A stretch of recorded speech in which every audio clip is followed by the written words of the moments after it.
Captain Sarah Chen stood on the docking platform at Luna Station, staring at the ugliest ship she had ever seen. The thing looked like someone had taken a giant metal box, beaten it with hammers for a few years, then painted it with rust. Thick, black smoke leaked from 3 different places along its hull. One of the engines made a grinding noise that hurt her ears. "This is it?" she asked the tall blue alien standing next to her. Ambassador Kethvar nodded, his 4 eyes blinking in what she had learned was the Zelani equivalent of a polite smile. "Indeed, Captain Chen.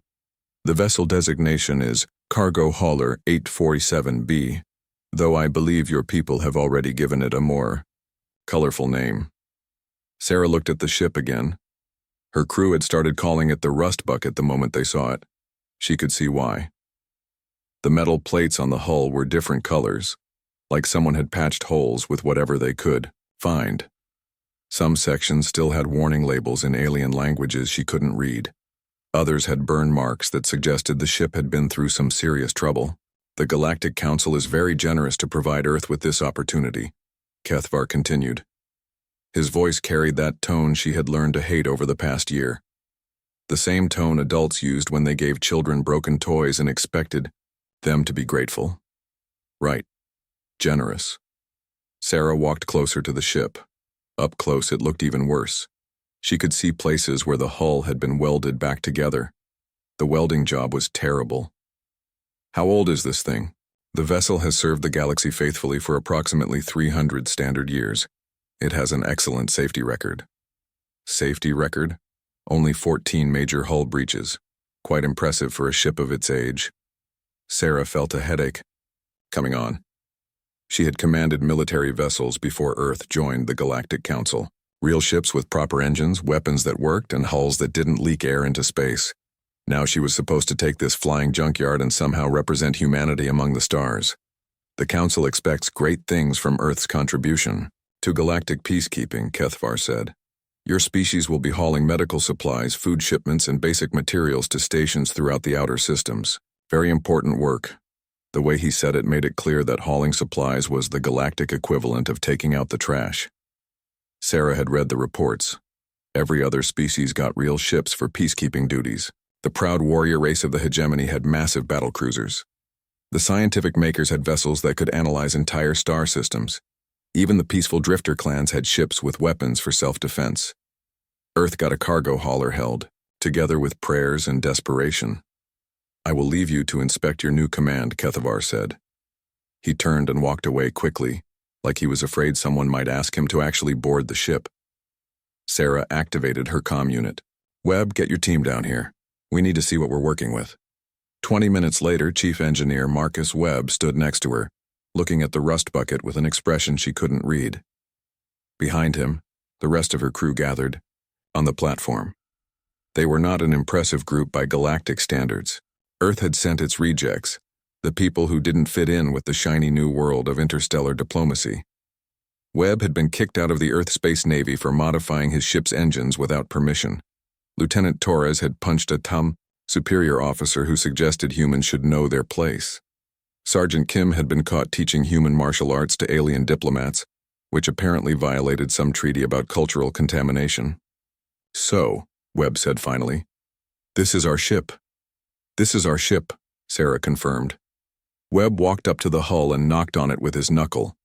The sound was wrong. Instead of the solid thunk of good metal, it made a hollow, ringing noise. "Interesting," he said. "Interesting how?" "Well, Captain, this is definitely the worst ship I've ever seen." He knocked on another section. "The hull plating is made from at least 6 different metals. The power coupling there is sparking because someone connected a Zelani energy conduit to a maker power core with what looks like civilian-grade wire. That sounds bad. Oh, it's terrible.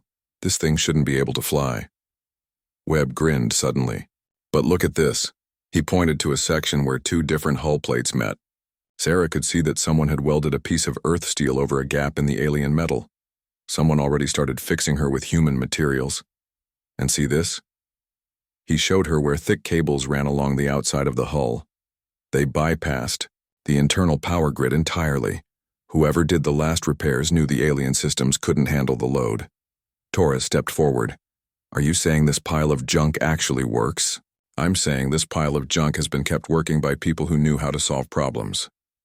Webb's grin got wider. Look at these modifications. The aliens build everything to exact specifications. If one part breaks, the whole system fails. But someone has been fixing this ship with spare parts, creative thinking, and a lot of determination. Sarah looked at the ship again. Maybe it was her imagination, but it didn't look quite as hopeless as before. Can we make it better? Captain, with respect, we can make it so much better that those blue-skinned bureaucrats won't recognize it when we're done. Webb pulled out his scanner and started taking readings. The power core is ancient, but it's built like a fortress. The Zilani overbuilt everything 300 years ago. We can push it harder than any modern system. Kim had been walking around the ship, checking the external equipment. The cargo bays are huge. We could fit a lot more than medical supplies in there. The weapon mounts have been removed, Torres added, but I can see where they used to be. The power connections are still there. Sarah felt something she hadn't experienced in months. Hope.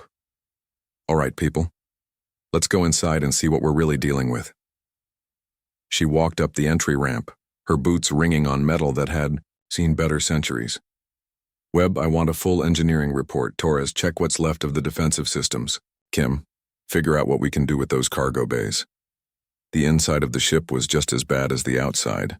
The corridors were narrow and poorly lit. The air recycling system made noises like it was dying.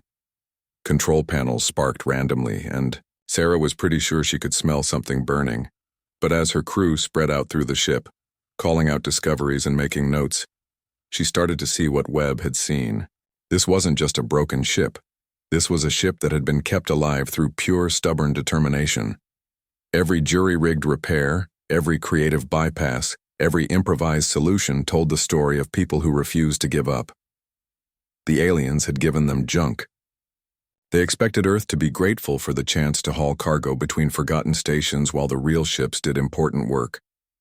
Sarah looked around at her crew of misfits and troublemakers, then at the ship that shouldn't be able to fly but somehow did. The Galactic Council had made a mistake. They thought they were getting rid of Earth by giving them a worthless ship and meaningless missions. Instead, they had just given humanity exactly what it needed to show the galaxy what humans could really do. 3 weeks after taking command of the Rust Bucket, Sarah stood in what used to be the ship's main cargo bay. It didn't look like a cargo bay anymore. Webb had transformed the space into something that looked like a cross between a machine shop and a mad scientist's laboratory. Alien equipment lay in pieces across work tables. Human-made tools hung from magnetic strips on the walls. The air smelled like hot metal and electrical components. "Show me what you've done," Sarah said. Webb wiped his hands on a greasy cloth and grinned. "Captain, prepare to be amazed." He led her to a control panel that had been completely rebuilt. Remember how the ship's computer kept crashing every few hours? Hard to forget. The problem was that every alien species builds their technology differently. The Zilani computers expect everything to run at exactly the right temperature. The maker power systems fluctuate constantly. The drifter navigation equipment needs specific energy frequencies. Webb pressed a button, and the panel lit up with steady green lights. Human computers don't care. We build them to handle whatever you throw at them. Sarah looked at the display. The readings were stable for the first time since they'd boarded the ship. You replaced the entire computer system? Not replaced. Upgraded. Webb led her deeper into the bay. Look at this. He showed her a section where thick human-made cables ran alongside the original alien wiring. We kept all the alien systems, but now they run through human interface computers. If something breaks, the human system takes over until we can fix it. Torres appeared from behind a pile of equipment. "It gets better, Captain. Show her the cue." "Weapons." "We don't have weapons," Sarah pointed out. "We do now." Torres led them to another workstation. The aliens removed the original weapon systems, but they left all the power connections. Webb figured out how to connect human equipment to alien power sources. Sarah looked at the device Torres was showing her. It looked like someone had taken a mining laser and attached it to a gun mount with a lot of metal welding. "That's a mining laser," she said. "Was a mining laser," Torres corrected. "Now it's a beam weapon that can cut through 6 feet of battleship armor. We've got 12 of them mounted around the ship." Webb nodded enthusiastically. "The alien power core produces 3 times more energy than any human ship generator. We can run weapons that would drain our home fleet dry. What about shields?" Webb's grin got bigger. "That's the beautiful part. The aliens use energy shields that create a perfect barrier around the ship. Very elegant, also very fragile. One good hit, and they collapse completely." He led her to another section of the bay where Kim was working on what looked like sheets of metal armor. "So we're adding human-style armor plating," Kim explained. "Physical barriers. When someone shoots at us, the energy hits metal instead of a force field." "The aliens think this is primitive," Webb added. "Their energy shields can stop a laser blast completely. Our armor just absorbs the hit and gets a little damaged." "That sounds worse," Sarah said. "Until you think about it," Torres said. "Energy shields fail all at once. You're either protected or you're dead. But armor can take dozens of hits before it fails, and even then it fails gradually. We can take damage that would destroy any other ship and keep fighting." Sarah walked around the work area looking at all the modifications her crew had made. The rust bucket was starting to look less like a cargo hauler and more like a very strange warship. "What's our cargo capacity now?" she asked. "About 60% of original," Kim replied. "But the remaining space can carry a lot more than medical supplies." Sarah raised an eyebrow. "Ammunition, spare parts, repair equipment, everything we need to stay in space for months without visiting a station. The other human ships coming online are getting similar upgrades," Webb said. "Every crew is solving the problems differently, but we're all using the same basic idea. Take alien technology and make it work the human way." Sarah's comm unit beeped. She activated it and heard the voice of Admiral Parks back on Luna Station. "Captain Chen, report to communications immediately. We have a situation." Sarah found the communications center, which Webb had also upgraded. The equipment looked like a mix of human and alien technology, held together with wire and determination. But the signal quality was better than anything she'd seen on regulation ships. "Admiral," Parks appeared on the main screen. He looked tired. "Sarah, we've got reports of attacks in the Outer Rim. 3 alien cargo vessels have gone missing in the past week. The Galactic Council is sending peacekeeping ships to investigate." "What kind of attacks?" "Unknown. The ships just disappeared. No distress signals, no debris fields. The Council thinks it might be pirates, but they're not taking chances. They're sending battle cruisers." Sarah nodded. "What are our orders?" "Officially, continue your supply runs. Stay away from the affected areas." Parks paused. "Unofficially, you're the only human ship in that sector. If something happens, you're our eyes and ears out there." "Understood, Admiral." "Sarah, be careful. I know what you and Webb have been doing to that ship, just don't do anything that gets Earth in trouble with the Council." The communication ended. Sarah looked around at her modified ship and her crew of troublemakers. "Torres, how long until those weapons are fully operational?" "Give us another week, Captain." "We might not have a week." "Kim, what's the status on the armor plating?" "Essential areas are covered. We can finish the rest while we're in space." Sarah made her decision. "Webb, I want main engines online in 6 hours. We're leaving Luna Station." "Where are we going, Captain?" "The Outer Rim. Officially, we're delivering medical supplies to remote stations." "Unofficially?" Sarah looked at her ship, with its human modifications and alien technology working together in ways that shouldn't be possible. "Unofficially, we're going to find out what happened to those missing ships, and if something out there thinks it can attack cargo vessels without consequences. It's about to learn that humans don't build ships the way everyone else does." Webb's grin turned predatory. "The rust bucket is ready for whatever we find out there, Captain." Sarah hoped he was right. The galaxy was about to get its first real look at human engineering philosophy in action. The aliens had given them junk, and expected them to be grateful. Instead, they had turned that junk into something the galaxy had never seen before. A ship that got stronger the more you tried to break it. The rust bucket dropped out of hyperspace at the edge of the Keth system, with all the grace of a falling brick. The ship shuddered, made several alarming noises, then settled into normal spaceflight as if nothing had happened. Jump complete. Torres reported from the navigation station. We're 3 hours from Keth station at current speed.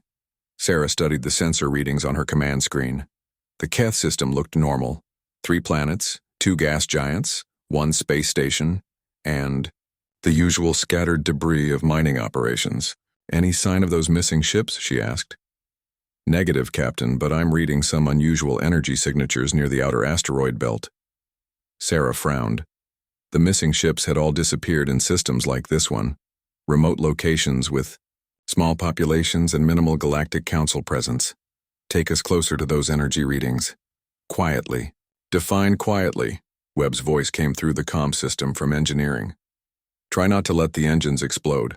I'll do my best, Captain. The rust bucket moved toward the asteroid belt with engines that sounded like they were held together, with hope and stubbornness, which, Sarah reflected, they probably were. Contact on sensors, Torres announced. Multiple ships moving through the asteroid field. Friendly ships? Unknown design. They're not in any of our databases. Sarah activated the main view screen. The ships were sleek and predatory-looking with hulls that seemed to absorb light. They moved through the asteroids with precision that suggested military training. Those aren't pirates, Kim observed from the weapons station. No, Sarah agreed. They're not. As they watched, the unknown ships formed up in attack formation around a large cargo vessel. Sarah recognized the design as a maker-heavy transport, the kind used to carry rare minerals between systems. Captain, Torres said urgently, they're powering weapons. The attack was swift and brutal. Energy beams lanced out from the unknown ships, striking the cargo vessel's engines and weapon systems with surgical precision. The transport tried to run, but with damaged engines it could barely maneuver. They're boarding, Kim reported. Sarah watched as smaller craft detached from the attack ships and moved toward the helpless cargo vessel. Within minutes, the transport's lights went dark. Captain, Webb's voice came through the comm. Those ships just used military-grade weapons and precision boarding tactics. That's not a pirate raid. That's conquest. Sarah had to make a decision. The smart thing would be to retreat, report back to the Galactic Council, and let the proper authorities handle the situation. The rust bucket was just a converted cargo, hauler crewed by misfits and outcasts. But 3 ships had already disappeared, and now she was watching a 4th get captured by an unknown enemy force. Torres, can we get a message back to Luna Station? Not from this range, Captain. We'd have to move closer to the system's communication relay, which would take us away from the enemy ships. Yes, Captain. Sarah looked at her crew. Torres at navigation, young and eager to prove herself. Kim at weapons, calm and professional despite having been kicked out of the Space Marines for insubordination. Webb's voice from engineering, confident in his ability to keep the ship running through anything. How many enemy ships? She asked. 6. Attack vessels and what looks like a command ship, Kim reported. 7 ships against 1. Not great odds. Captain. Webb's voice carried a note of excitement. Remember what I said about this ship being built to take damage? Now might be a good time to test that theory. Sarah made her choice. Kim, bring all weapons online. Torres, plot an intercept course for the enemy formation. Captain? Torres sounded uncertain. We're going to introduce those ships to human military philosophy. Which is? When someone attacks civilian vessels, you hit them back twice as hard. The rust bucket accelerated toward the enemy formation with engines that shouldn't have been able to produce that much thrust. The ship vibrated like it was coming apart, but Webb had rebuilt those engines with human over-engineering principles. They would run far beyond their design limits until something actually broke. Enemy ships are reacting to our approach, Torres reported. They're turning to face us. Of course they are. Kim, target their engines first. Let's see what their ships are made of. The enemy vessels were graceful and deadly, clearly designed by a species that valued elegance in warfare. They moved in perfect formation, their weapons charging with efficiency that spoke of advanced technology. The rust bucket, by contrast, flew like a brick with attitude problems and looked like someone had built it from spare parts in a junkyard. Inri. Range in 30 seconds, Kim announced. Wait for it, Sarah said. The enemy ships opened fire first, sending brilliant energy beams toward the rust bucket. The beams struck the ship's hull with enough force to vaporize any normal vessel. Instead, they hit Webb's improvised armor plating. The thick human steel absorbed the energy, glowing red-hot but holding together. Warning alarms sounded as damage. Reports flooded in from all over the ship. Hull breach in sections 4 and 7, Torres reported. Emergency bulkheads are holding, Webb announced from engineering. Armor took the hits like I designed it to. The enemy ships seemed confused. Their weapons should have destroyed the human vessel. Instead, it kept coming, streaming atmosphere from a dozen small holes but showing no signs of slowing down. Now, Sarah ordered. Kim opened fire with every weapon Webb had mounted on the ship. Mining lasers converted to military use lashed out, with brutal efficiency. The beams weren't elegant or precise like alien weapons. They were crude, powerful, and designed to cut through anything in their path. The lead enemy ship took a direct hit from 3 converted mining lasers simultaneously. Its elegant hull vaporized in a cloud of superheated metal. Target destroyed, Kim reported with satisfaction. The remaining enemy ships scattered, clearly not expecting this level of firepower from what appeared to be a cargo vessel. They're regrouping for another attack, Torres warned. Let them come, Sarah said. Torres, take us straight at their command ship. Kim, concentrate all fire on their largest vessel. What followed was less a space battle and more a demonstration of different philosophies of warfare. The enemy ships were fast, precise, and efficient. They used coordinated tactics and advanced technology to attack the rust bucket from multiple angles. The rust bucket simply refused to die. Every hit that should have destroyed the ship instead resulted in more atmosphere venting, more sparks flying, and more damage alarms. But the ship kept fighting, kept moving, and kept firing back with weapons that hit like sledgehammers. Hull integrity at 60%, Webb reported cheerfully. But all major systems are still operational. How is that possible? Torres asked as another enemy beam carved a groove along the ship's hull.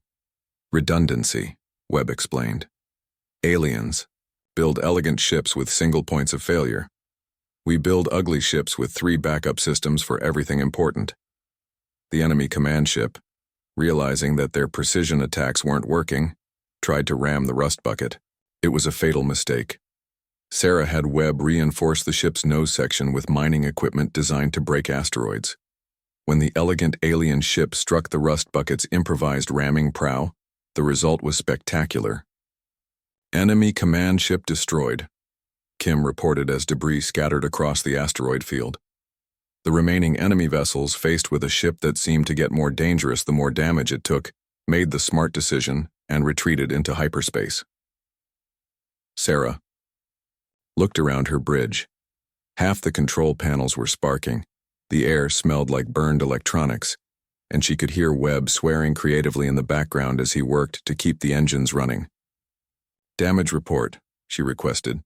Hull breaches in 12 sections, main power running at 70%, life support is stable, and the coffee machine is somehow completely undamaged, Torres reported. The important things, Sarah agreed. Captain, Kim said, we should check on that cargo vessel. The Maker transport was still alive, though barely. Sarah's crew spent the next hour helping with emergency repairs and getting the full story of what had happened. The unknown attackers called themselves the Hegemony. They were expanding into this sector, capturing ships and crews to build their growing empire. The Galactic Council either didn't know or didn't care what was happening in the outer systems. As the rust bucket limped toward Keth Station with the rescued cargo vessel, Sarah realized that everything had changed. The galaxy was about to learn that humans didn't just build ships differently. They fought differently too. The emergency session of the Galactic Council was held in the massive chamber on Unity Station. Representatives from dozens of species gathered to discuss the incident at Keth Station. Sarah sat in the human delegation section, still wearing her captain's uniform that showed scorch marks from the recent battle. Ambassador Kethavar stood at the central podium, His four eyes focused on Sarah with what she had learned to recognize as barely controlled anger. The human vessel, designation Rust Bucket, engaged in unauthorized combat operations against unknown forces, he announced to the assembled delegates. This action was taken without council approval and resulted in significant diplomatic complications. Sarah wanted to point out that saving innocent lives shouldn't be a diplomatic complication, but Admiral Parks had warned her to let him handle the politics. Furthermore, Kethvar continued, preliminary analysis of the human ship's modifications shows extensive violations of galactic safety regulations. The vessel is armed with improvised weapons that exceed civilian vessel limitations. The armor modifications use materials not approved for spacecraft construction. Murmurs rippled through the chamber. Sarah could see alien delegates shaking their heads or making gestures she interpreted as disapproval. However, a new voice interrupted. The human vessel successfully rescued an entire Maker transport crew and prevented the loss of valuable mineral shipments. The speaker was Ambassador Threshka of the Maker Collective, a tall gray alien with 6 arms and a reputation for logical thinking. The unknown attackers, who call themselves the Hegemony, have now captured 17 vessels in the outer systems. The Galactic Council's response has been to form committees and file reports. The humans responded by actually fighting back. Kethvar's eyes narrowed. The proper procedure would have been to retreat and notify Council peacekeeping forces. Which peacekeeping forces? Threshka asked pointedly. The ones that are still in committee meetings discussing whether this situation requires intervention? Sarah saw other delegates nodding agreement. Apparently, the Council's slow response to the hegemony threat was frustrating more species than just humans. The modifications to human vessels are concerning, admitted Delegate Vorthak of the warrior clans, but they are also effective. Our intelligence report suggests the hegemony fleet consists of advanced military vessels. For a converted cargo hauler to destroy multiple enemy ships and survive is impressive. More murmurs. Sarah noticed that some of the delegates were looking at her with new interest instead of dismissal. The question, continued Vorthak, is whether these human modifications represent a threat to galactic peace or a solution to the hegemony problem. Kethvar tried to regain control of the discussion. The modifications are dangerous and unregulated. Human vessels are operating outside established parameters. All human vessels are operating within the parameters they were given, Admiral Parks said, standing up from the human delegation. The Council provided Earth with outdated cargo haulers and told us to contribute to galactic peacekeeping. We modified our ships to better fulfill that mission. By turning cargo vessels into warships, by turning cargo vessels into ships that don't die when someone shoots at them, Parks replied calmly. If the Council had provided us with proper military vessels, these modifications wouldn't have been necessary. Sarah watched the debate continue for another hour. The aliens argued about regulations and proper procedures while the hegemony continued capturing ships in the outer systems. Finally, Delegate Morgan of the Drifter clans asked the question everyone was avoiding. How many human ships are currently operational? Parks smiled. 47 vessels have been delivered to Earth by the Council. All have been modified according to human engineering standards. All of them? Kethvar sounded alarmed. The modifications were necessary to make the ships safe for human crews, Parks explained. Different species have different safety requirements. Sarah almost laughed. Webb had told her that human safety requirements were actually much lower than galactic standards in some areas and much higher in others. Humans were willing to accept higher radiation levels and mechanical failures, but they insisted on redundant life support systems and armor that could take actual damage. These modifications, Threshka asked, are they being shared with other species? Of course, Parks replied.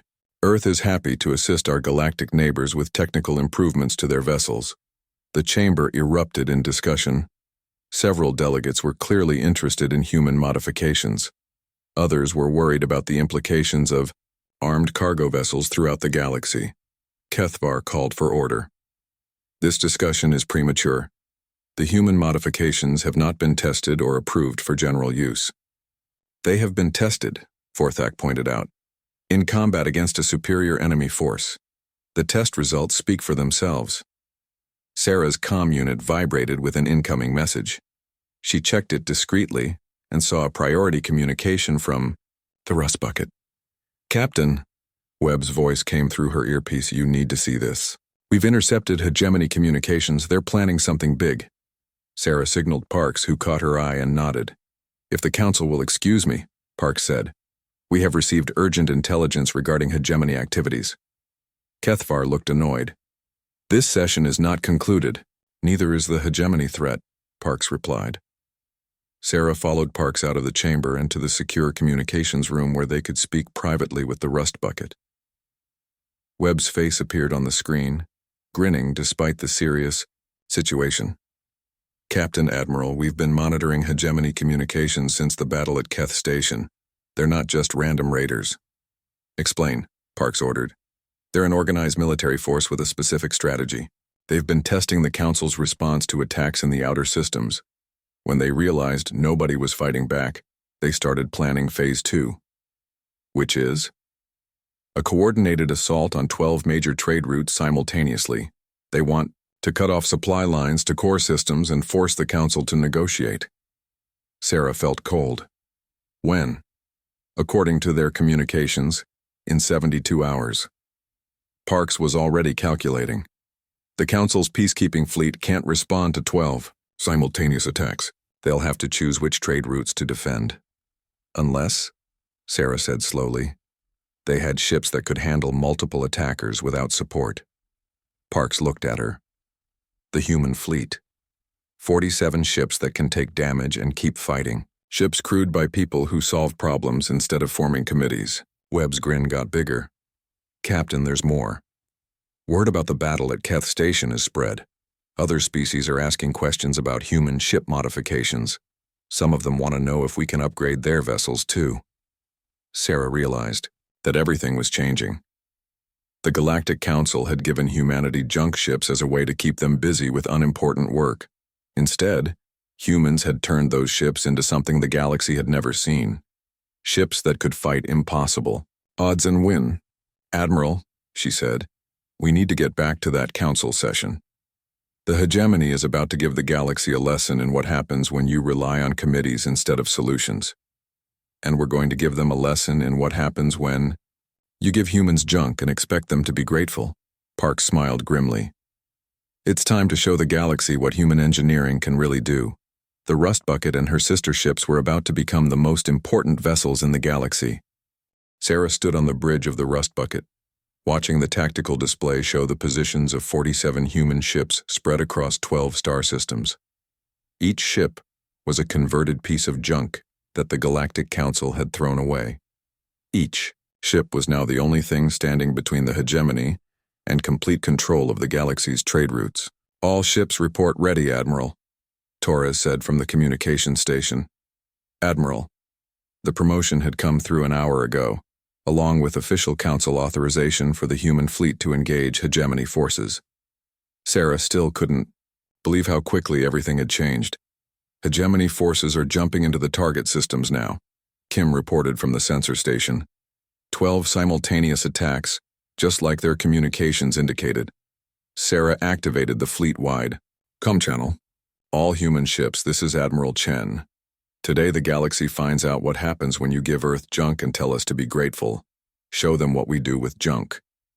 Responses crackled back from 46 ship commanders, each one in charge of their own converted cargo hauler, mining vessel, or transport ship, each one modified according to human engineering principles.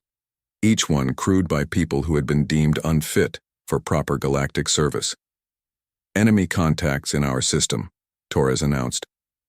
6 hegemony attack ships approaching the trading station. Sarah looked at the tactical display. 6 elegant warships against 1 beat-up cargo hauler that had been welded back together more times than anyone could count. By galactic military standards, it should be a massacre. Take us to intercept, Sarah ordered. Let's see if they learned anything from our last encounter. The hegemony ships moved with the same precision Sarah remembered from the battle at Keth Station. They formed up in perfect attack formation, their weapons charging with efficiency that spoke of advanced military training. The rust bucket approached with engines that sounded like they were held together with stubbornness and spare parts, which they were. "Enemy ships are hailing us," Torres reported. "Put them through." A hegemony commander appeared on the main screen. The alien was tall and elegant, with silver skin and eyes like black stones. When it spoke, its voice carried absolute confidence. "Human vessel, you will surrender immediately. Your previous encounter with our forces was fortunate. Today you face the full might of the hegemony warfleet."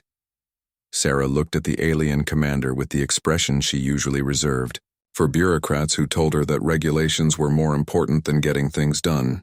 "Unknown vessel, this is Admiral Chen of the Earth Space Service. You are attacking civilian targets in Galactic Council space. Withdraw immediately or face the consequences." The hegemony commander made a sound that might have been laughter. "Admiral, the Galactic Council gave you the rank of Admiral? How amusing. Very well, Admiral. Your cargo ship will make an interesting addition to our collection of captured vessels." The communication ended.